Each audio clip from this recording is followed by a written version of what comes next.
This is an intravenous regional anesthetic block, and this is a block that's used for very simple procedures in the forearm.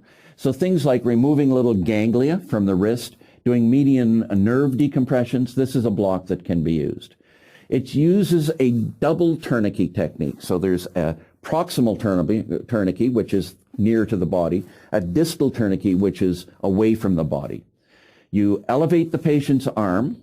After you've started an IV in that arm, you just put a needle in and cover it at that point. Elevate the patient's arm for several minutes, and then you use what's called an Eschmark bandage, which is really just a big fat elastic, and you wrap it around the arm very tightly to push all the blood out of the arm, at which point you inflate the proximal cuff, so the cuff nearest to the body.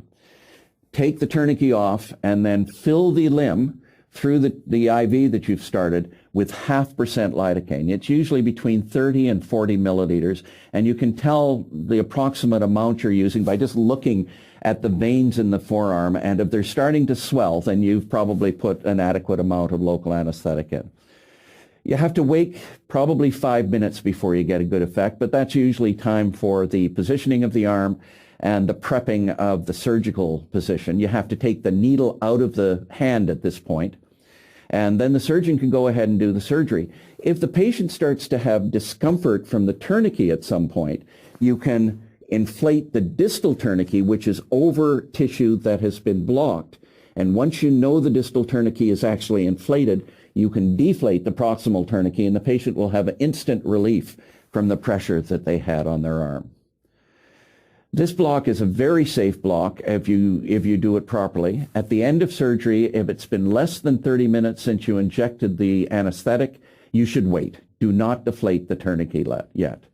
Many anesthesiologists believe that it's worthwhile to deflate the tourniquet in a series of steps to allow only a small amount of local anesthetic to reach the central circulation if there is still local anesthetic present in the limb that hasn't been bound to tissues.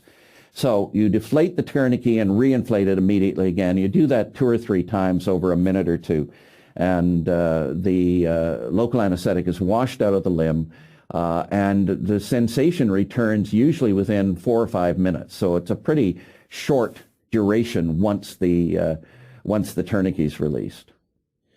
Intravenous regional anesthesia is easy to do. The only problem is that the surgical site tends to be wet, a lot of local anesthetic floating around, and some surgeons find this annoying. So local anesthetic toxicity can occur with intravenous regional anesthesia, particularly if the wrong drug or the wrong concentration is injected. The only drug that is safe in this situation is 0.5% lidocaine. When bupivacaine or stronger concentrations of lidocaine have been given, the spillage of those drugs into the central circulation can cause serious side effects, including cardiac arrest or seizures. Finally, as I mentioned, many anesthesiologists advise releasing the tourniquet for 5 to 10 seconds and then reinflating and repeating that 2 or 3 times after the surgery is completed. So in summary, in this talk, we've talked about regional anesthesia and analgesia.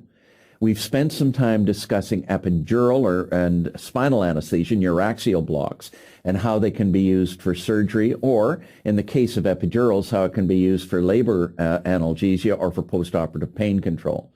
We've talked about various methods by which peripheral nerves can be blocked, with emphasis on ultrasound-guided techniques that have higher efficacy and lower complication rates. And finally, we talked about intravenous regional anesthesia, the pros and cons of that technique, and how it can be used for surgery of minor peripheral limb lesions.